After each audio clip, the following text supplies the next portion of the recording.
The skills and abilities that you have as a physician, as a provider in healthcare that require you be a leader and not simply an employee. You do not get to go to work, do your job, and go home if you have these skills and these abilities. You need to be a leader to love your work again. Here's the thing. So many of my clients just want to go to work. They want to do a great job of doing their job. They want to take care of their patients and they want to go home. They don't want this whole leader thing. You're burnt out already. You have disassociated already. You're already feeling stressed and nauseous when you get to work. And the last thing you want to do is take on a leadership role as well. And I hate to tell you and remind you that if you're not finding the environment that you're looking for, you're not finding the job, the position, the practice that you're looking for, it's because you're meant to create it. Now, I say in my literature and in my work that you don't need to leave your current position, and that's true. And many do. Many end up doing that and becoming a leader themselves. This doesn't mean creating your own practice, but it means creating a position or taking a position where you can be a leader. Now, we're going to talk today about what these strengths and these abilities are and how to deal with it in your current position. But my program, Brilliant, is developed to help you confidently and comfortably develop, lead, and expand your dream practice so that you can be the caring and compassionate provider that you want to be again. Because when you are a caring and compassionate provider, you can't just go to work and do your job because you notice the staff members, you notice your colleagues, you notice the patient, you notice their family members.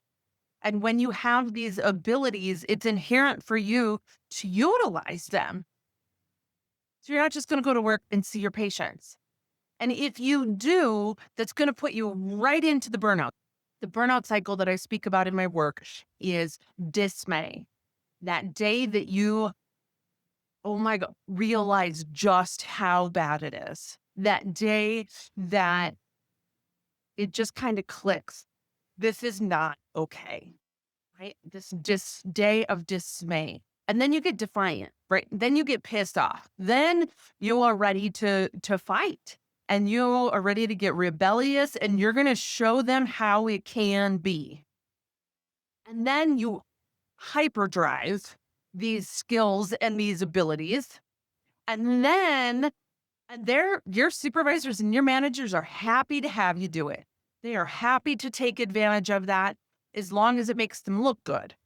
And then when their incapabilities, their inabilities start showing up and they need to suppress you, then they're going to take you down a notch. Then they're going to tell you that you're being insubordinate or that you're not being a team player or that you need to do more or that you made a wrong choice or that you shouldn't have made the decision that you did in a certain place when it wasn't even your decision to make. But now you're getting scolded for it. Now you're getting told to mind your own business, except for be a team player and take care of everybody else. And then, so you end up feeling like you can't do anything right, or like your effort doesn't matter, or like you're just not being valued for all that you're putting in, when really it's for you to take a leadership role.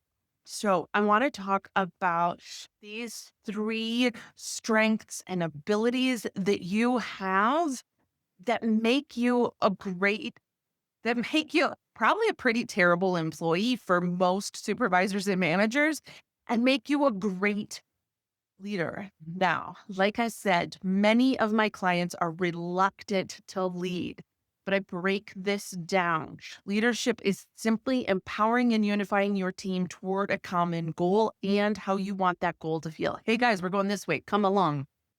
Knowing how you want it to feel is first. And then you can start developing what you want it to look like, but getting that clear of the feeling sense that you want around your work.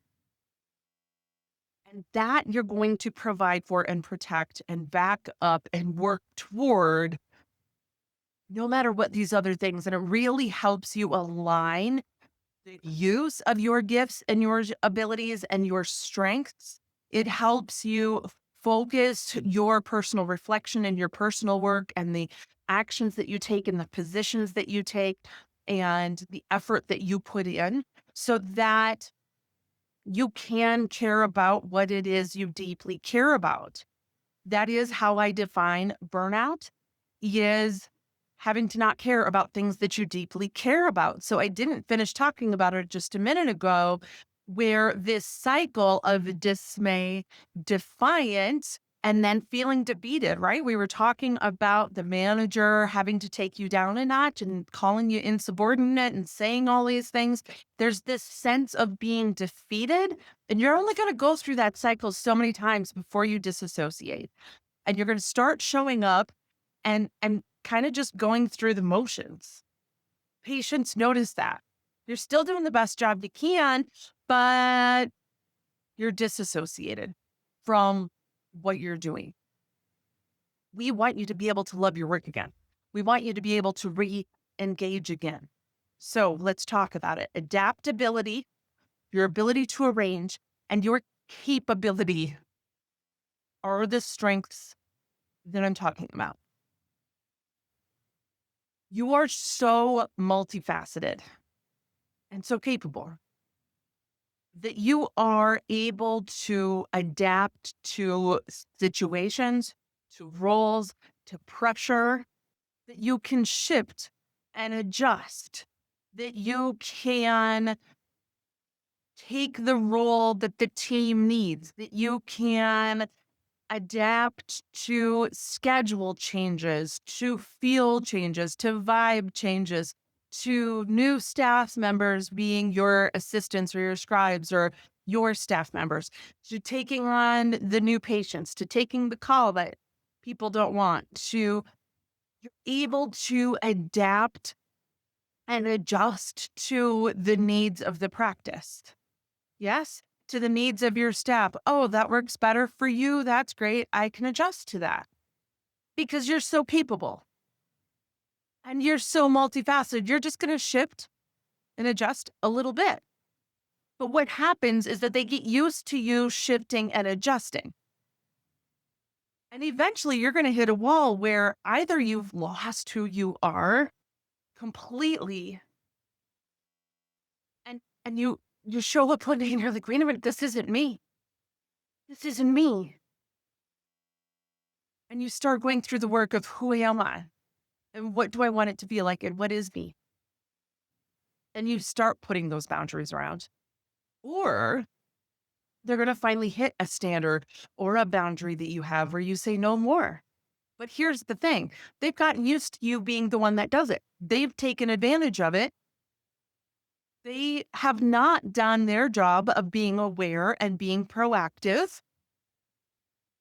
And they're counting on you to make up for their misgivings. And this is the time you don't. Now they're pissed because now they look bad. But now you are the one that's not going with the flow and that's not adaptable and that isn't a team player. All that effort you've made, all that willing to be a team player that you've done out the window because this one time they assumed that you would and now you didn't.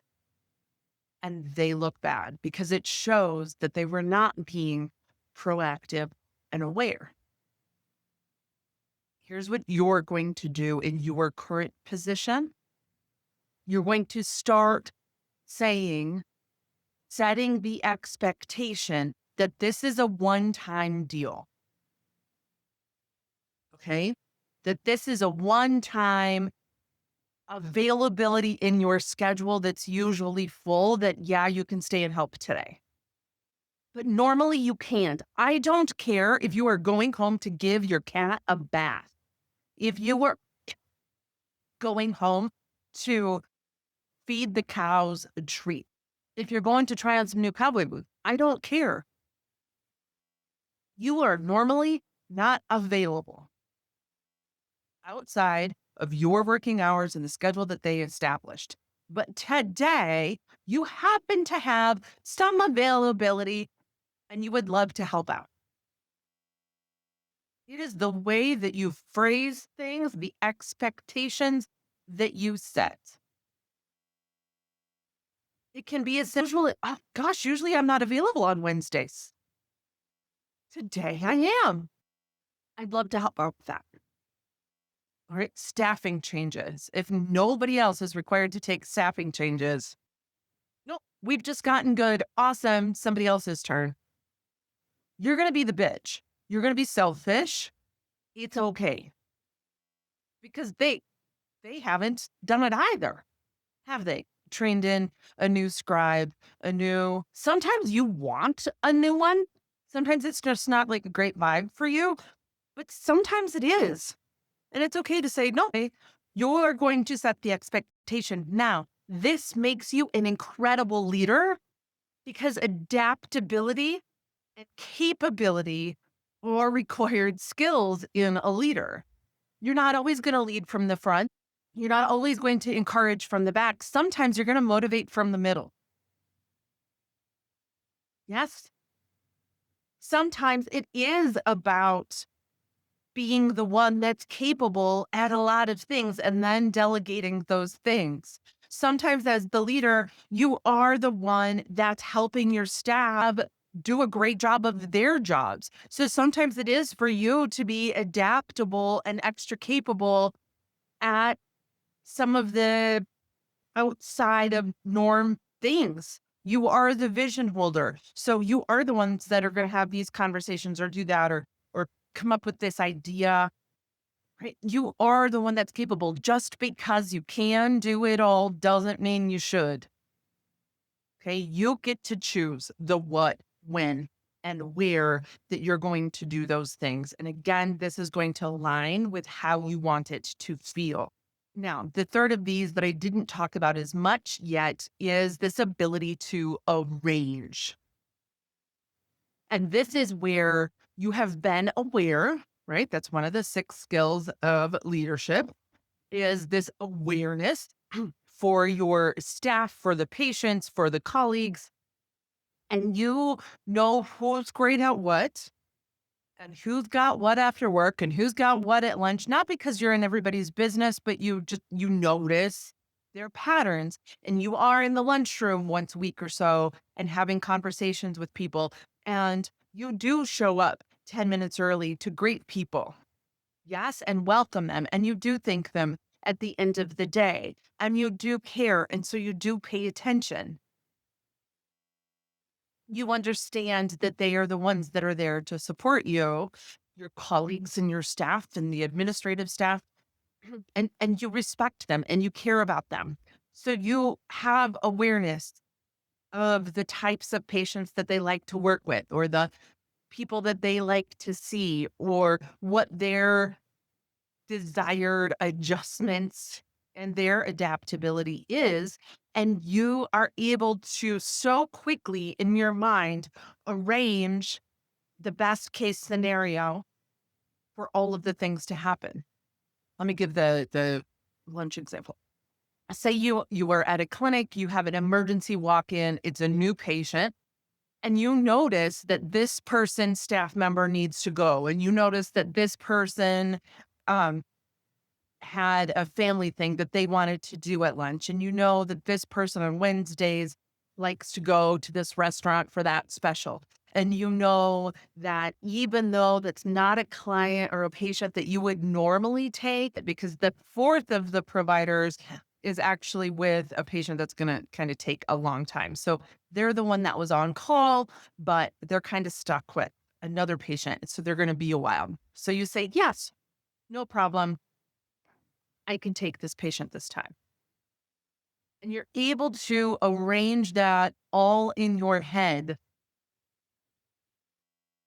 so quickly Other people don't see how to put all those puzzle pieces together. They haven't been paying attention. They haven't noticed. They haven't had the awareness. They haven't been having those conversations. They haven't developed those relationships.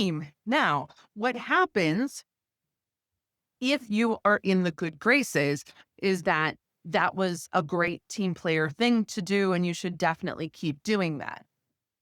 However,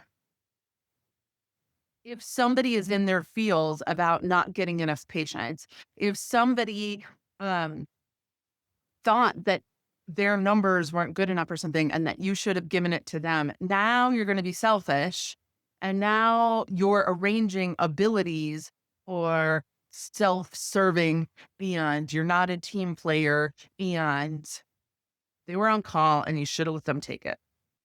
Where when you are the leader, and you can set this precedent of how you want it to feel and do the arranging and teach people how to do the arranging. This is a training thing that you can do. Another of the skills of leadership, this work, this ability to do more, to see more, to arrange more, to adapt more, to be more capable. And you're doing it because you care, also doesn't show up on your CV. The people that it takes, if you change your positions for them to replace you, that doesn't show up on your CV. The fact that you were difficult to manage and asked too many questions, that can follow you. Healthcare is a small industry. We know this. So those of you that have these skills and that have these abilities and that are great at these things, if you want to have the practice that you want to have, if you want to be the provider or physician that you want to be, it will require you stepping into a leadership role, a leadership position, or creating a leadership role or position for yourself. We'll see you soon.